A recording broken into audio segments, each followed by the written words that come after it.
علامہ ویسی صاحب کہہ رہے تھے کہ وہ نور خواجہ صاحب میں بھی موجود ہے، تو جو ان سے پیار کرے گا تو کلمہ پڑھنے کے بعد وہ بھی جنت میں ہی جائے گا۔ کلمہ پڑھا اور ان سے محبت کی، یہ ہے امام رضا علیہ السلام۔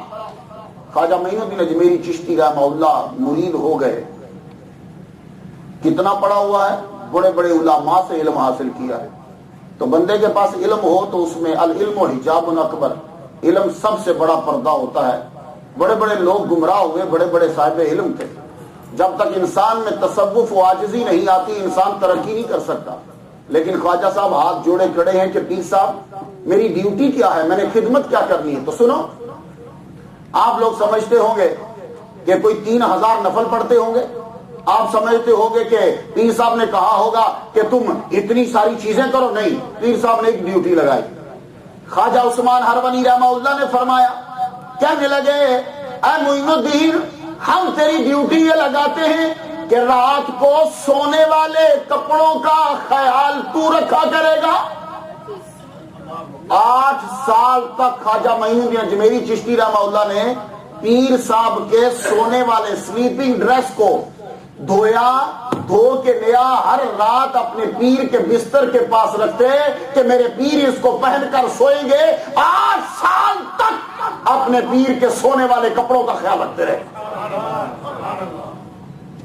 ایک جگہ 20 سال ہے، ڈاکٹر طاہر القادری صاحب نے اپنی کتاب تذکرے اور صحبتیں میں 8 سال لکھا ہے، اور اگر 32 اس میں اگر وہ بیعت کرے تو 8 ہی قرین قیاس لگتا ہے۔ 8 سال تک یہ کام کیا۔ کافی عرصہ گزرا، جب مکمل ہونے میں 8 سال، تو بیچ میں ایک دفعہ کہا آؤ چلے ہم حج کرنے چلتے۔ خواجہ معین الدین اجمیری چشتی رحمہ اللہ کو پیر ساتھ لے گیا حج کرنے۔ ماں باپ ساتھ ہوں، پیر استاد ساتھ ہو، حج کرنے کا مزہ ہی جدا آتا ہے۔ پیر ساتھ ہیں، کعبے کا طواف ہو رہا ہے، کعبے کا طواف کرتے کرتے 1 چکر 2 چکر 3 چکر 7ویں چکر پر بزاب رحمت کے نیچے کھڑے ہو گئے، پر نالے کے نیچے کھڑے ہو کے خواجہ عثمان ہرونی رحمہ اللہ نے خواجہ معین الدین اجمیری چشتی رحمہ اللہ کا ہاتھ پکڑا، دایاں ہاتھ پکڑ کے آسمان کی جانب بلند کیا اور عرض کی، یا اللہ میں یہ تیرے سپرد کرتا ہوں، اسے قبول فرما لے۔ پیر نے جب یہ کہا تو آواز آئی، عثمان ہم نے تیرا مرید قبول کیا۔ آپ فرمان لگے چل معین الدین، بات بن گئی، اب مدینے چلتے ہیں۔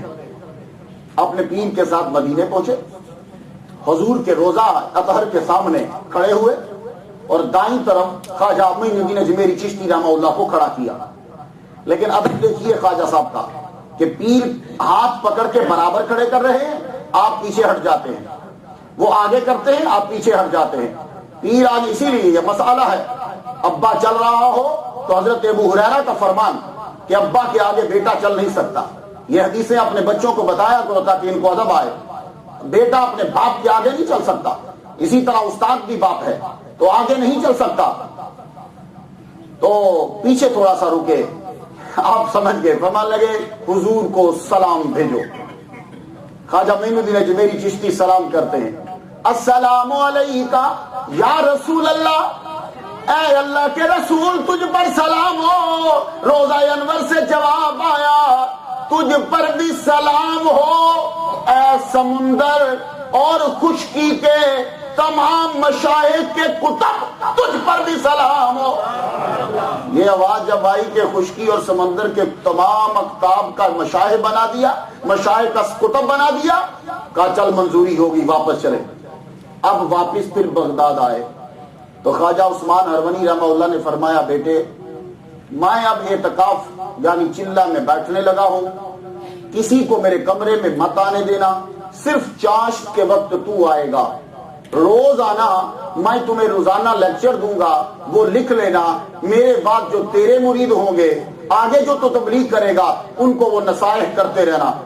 چاش کے وقت جاتے، کھڑے ہو جاتے، دروازہ کھلتا، آپ بیٹھ جاتے، پیر صاحب لکھاتے، آپ لکھتے جاتے۔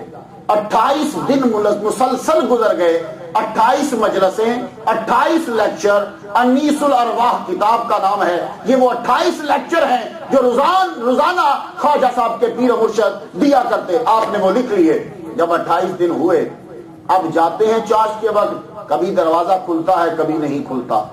39واں دن ہوا، تو دروازہ کھل گیا. کھلا دروازہ تو پیر صاحب نے فرمایا بیٹے ہمارا آرڈر آ گیا ہے, اب ہم یہاں سے رخصت ہوں گے, لیکن سنو کل جب چاشت کو آؤ گے نا تو جلدی ذرا آ جانا. ہمیں یہ کہا گیا ہے کہ جب تم چلے سے اٹھ کے جاؤ گے تو جس پہ نظر پڑے گی وہ جنت میں چلا جائے گا. دروازہ بند ہو گیا. خواجہ معین الدین اجمیری چشتی نکارا ہاتھ میں پکڑا, بغداد کی گلیوں میں نکارا بجا کر اعلان کرنے لگے, کہنے لگے او لوگوں سنو, کل چاش کے وقت تم میرے پیر کے دروازے پہ آ جانا, کیونکہ میرا پیر جس پہ نظر کرے گا وہ جنت میں چلا جائے گا. حالانکہ خواجہ صاحب نے کہا تھا تو اکیلے آنا, کسی کو مت بتانا. خواجہ صاحب نے پورا دن لگایا, رات لگائی. اگلے دن چاشت ہوئی تو خواجہ صاحب دروازے کے قریب کھڑے ہیں اور دروازے کے سامنے سارا بغداد جتنا آ سکتا تھا سارا لائن بنا کے کھڑا.